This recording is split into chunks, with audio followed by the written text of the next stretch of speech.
Hello, everyone, and welcome to another episode of Rare Book Cafe, the Coffee Break Edition. I'm Lee Linn at the Ridge Books in Calhoun, Georgia. And with me, as usual, today is my co-host, Richard Mori of Mori Rare Books in Nashua, New Hampshire. And Richard is the manager of an upcoming book fair in Concord, New Hampshire.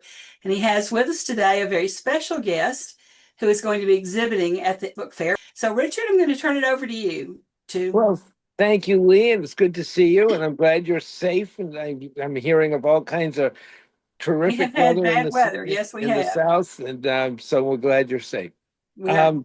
So I'm really pleased to have Elizabeth Kelly-Griswold with me. She's a wonderful dealer, and she actually lives, I think, in New Hope, Pennsylvania. I travel through there on my way to Philadelphia all the time. I call it the back door into Philadelphia. And I've delightfully known her for a number of years now. We met at an auction some years ago for the first time. And we've just kind of been buddies since then. And she's going to join us in Concord, New Hampshire, because I think she's going to do some extracurricular activities up here as well.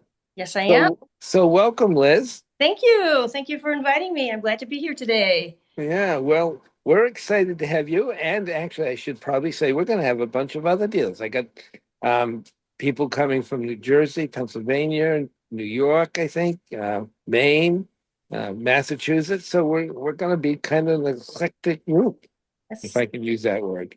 Yes. Well, tell us when and where this takes place. Well, the book fair itself is going to be in Concord, New Hampshire at the Everett Arena, a very commonly used facility in Concord, well known just off of I-93. And it's on June 1st from 10 to 4 on Sunday. The dealers will be coming in on Saturday. We've got everything ordered, even the food. Always an important point. Yeah. So, Liz, what are you going to tell us about what exciting things you might be bringing to show us in New Hampshire? I'm sure that I know you have a reputation for buying wonderful things down there. Well, I specialize in early American primary source manuscripts, and I'll be bringing plenty of those, but I'm going to be bringing a few other interesting items that are fresh to me, and so be fresh to the market.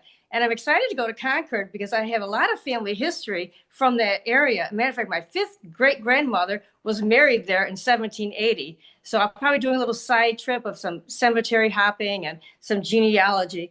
But since it's graduation season, I thought I would start out by showing you this beautiful friendship album. And it was owned by a student at the Connecticut Literary Institute. And she was part of the graduating class of 1856. And so it's a beautiful example of a friendship album. And she had many of her friends sign it.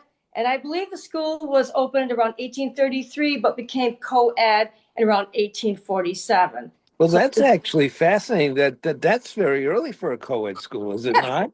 I believe it is. But this is a beautiful little example. Was that a Quaker influenced institution? No, Baptist. Baptist. Oh, interesting. It was Baptist. And so I have that. And then another interesting piece from New England I'll be bringing is this ribbon. This is amazing. This is from the Loyal Women of American Liberty. And they were a patriotic group. And it was formed in the Boston area around 1892. And their main focus was education, but they were also suffragettes as well. And so it's just a remarkable condition with a flag. And so I'm going to be bringing this. So put it, if you would, Liz, put it up right in the middle and kind of cover your face a little bit there. That in close, so we'll get a nice, that's beautiful. What a gorgeous ribbon. It's beautiful. And I also have the sash that came with a little velvet sash. Oh, so you could wear this and do a little. Yeah, I just might. Don't tempt me. And also from New England, I had this amazing broadside. It's from 1866. It's glaring a little bit, but this was from Woonsocket, Rhode Island, and it was a fundraiser to help raise money to purchase things that were needed for the school, such as scientific apparatus and books. And so this is 1866. So Well, it's quite a large broadside. well, we're going to have some antique dealers in the building that day as well. We've got over 40 antique dealers signed up for this show. They'll love that piece. And talking about antique dealers, I love early American samplers, and I'm bringing one from 1800 that was from Portsmouth, New Hampshire. And this was made by Olive Walker, age 10, and it's dated 1800. Excellent. And she lived from 1790 to 1826. And so then I have some family history about Olive on here. But I just love samplers because they not only taught the children sewing skills, but also their alphabet and how to read. So I'll be bringing this beautiful little sampler with me too. Well, that's exciting. Yeah, so this is nice. So another piece from New Hampshire I'm bringing is a Bible. Weighs almost 9 pounds.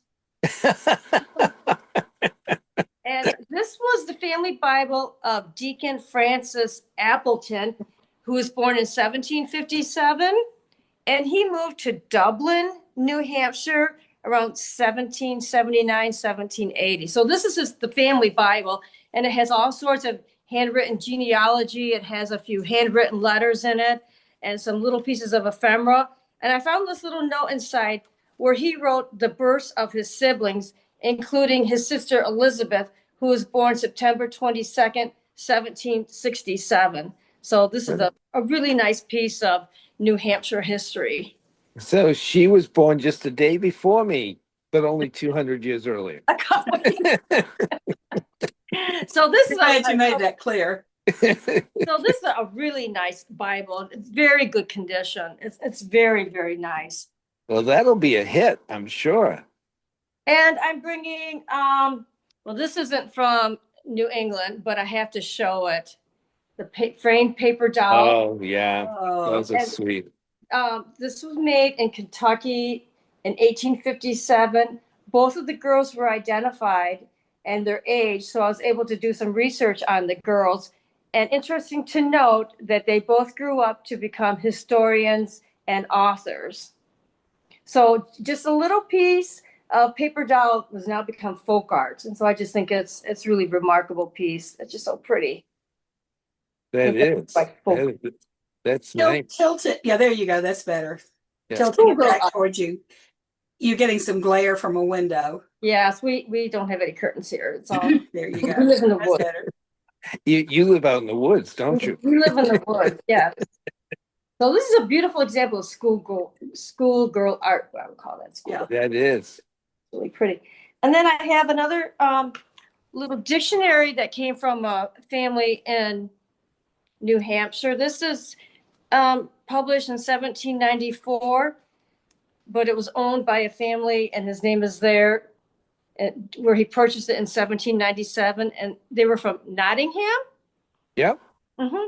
Yeah. The Elijah Hills family. So there's some family history within this little dictionary, and this was just a nice little chunky little dictionary that was used, for all the children in his family. So this is also just a nice little piece from New Hampshire. Well, that'll be great. Concord, New Hampshire has a very early press.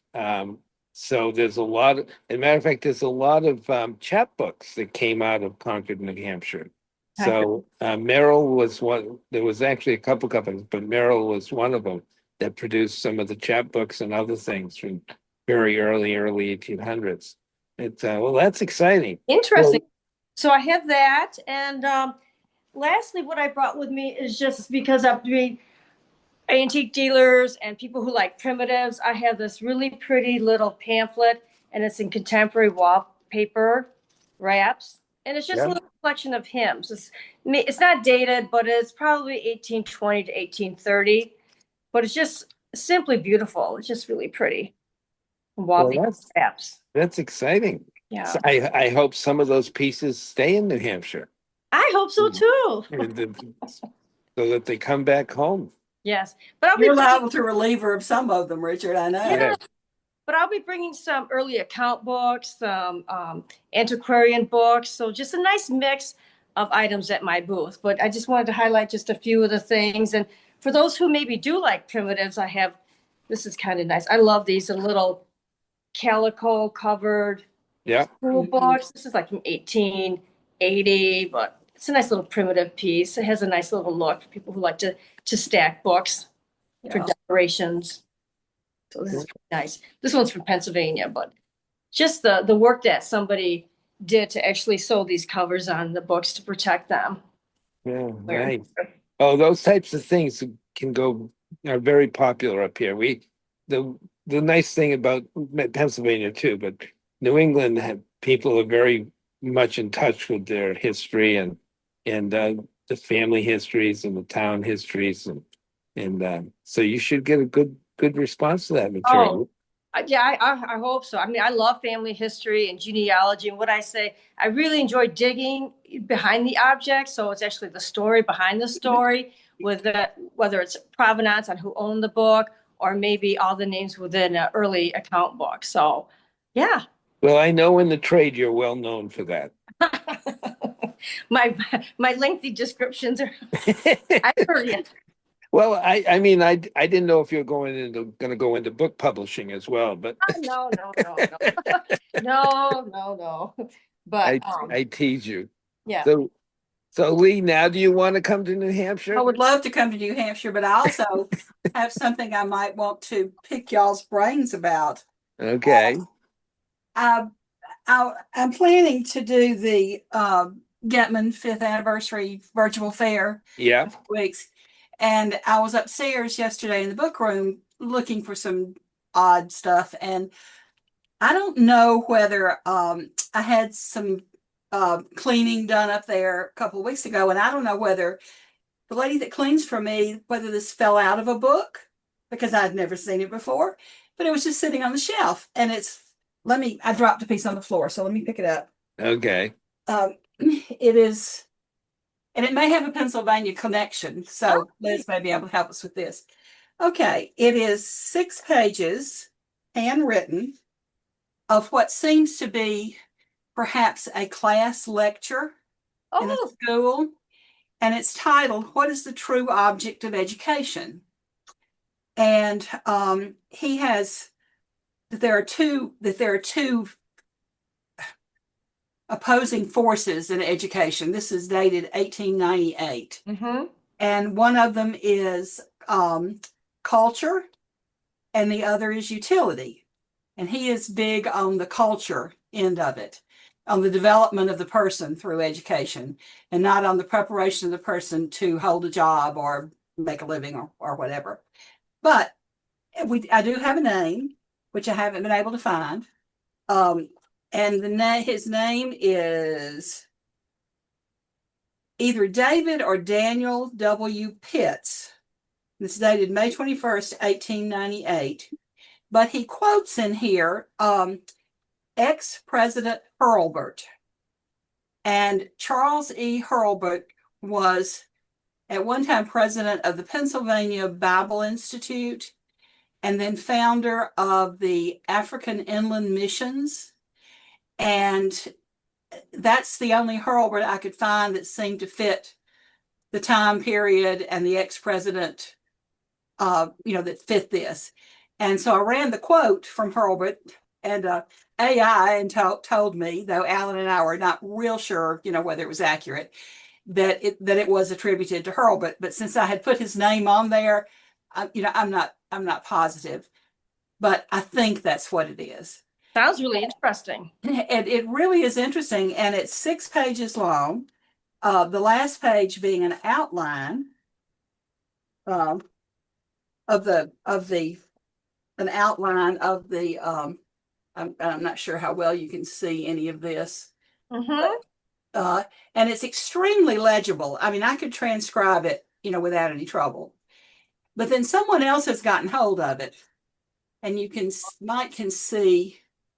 Can you see all raise of the it writing up, margins? Raise it up a little bit for us. There's writing in the margins Okay. in a different hand Sure. that seems to be some stuff about Shakespeare. And I don't know what it is. I don't know whether, well, I don't know. I don't know. But it really is an interesting piece. And I wish I knew more about it. So the last name was Pitts. Did you say Daniel Pitts? It's either it's a little hard to tell. It looks like it's David. David Pitts. Okay. And then the middle initial seems to be W, though it's kind of done in two big U's. And Pitts is very clearly the last name, and dated 1898. So other than that, I don't really know anything about it. And I just found it yesterday, so that was about the only thing I found. But I thought that it was very interesting, and he says at the end, which is another thing I found really, really interesting. Let's see if I can find it. Oh, me. Oh, that true education adopts, and he does have some religious connotations in here. True education adopts God's ideal and strives to perfect it. The work of the true teacher is to suggest, to stimulate, and to call forth the dormant faculties. How different is this to the conception held by the indifferent public? The world has been crying loud and long, make education practical. And this means nothing more than give a child an education that will enable him to make a living. And if he is able to make more than a living, let him lay up riches. Such an object prophesies the dawn of an age in which wealth accumulates and men decay. It sounds like 130 years, things haven't changed very much. No, they haven't changed very much. That was my thinking exactly, that Mr. Pitts could have written this last week. Yeah. But I thought it was an interesting, an interesting piece of source material, and the kind of things that I know that we are all interested in. So anyway, if anybody has any, enlightenment on Mr. Pitts, I would love to know about it. But I thought that was interesting. I can look him up later on Ancestry if you haven't already looked him up on I have not, but just because I haven't had time to get to it. But I plan to. So. Well, I'm very pleased that you were able to join us today, Liz. Well, thank you. I certainly don't want to be remiss in promoting the show just a little bit. And by the way, did I mention Boxborough, Massachusetts on June 21st? Oh, and should I not forget to mention Boston, Books in Boston in November? And I know you'll be there. Great show. Yep. Yes, we've been your new career as a book show promoter has really taken off. It is more than we know. Oh. But thank you so much for inviting me. This has been great. I look forward to exhibiting up in Concord. I think it's going to be great. A great show, a great mix of the antique dealers and the booksellers. I think it's going to be a really, really great day. Yeah. And tell Tom that we're looking forward to seeing him and that he better get his arm strength up because I might need another porter. I'll give him the memo. Are the tips good? You should the tips are good. Oh gosh, but yeah, great. Thank you.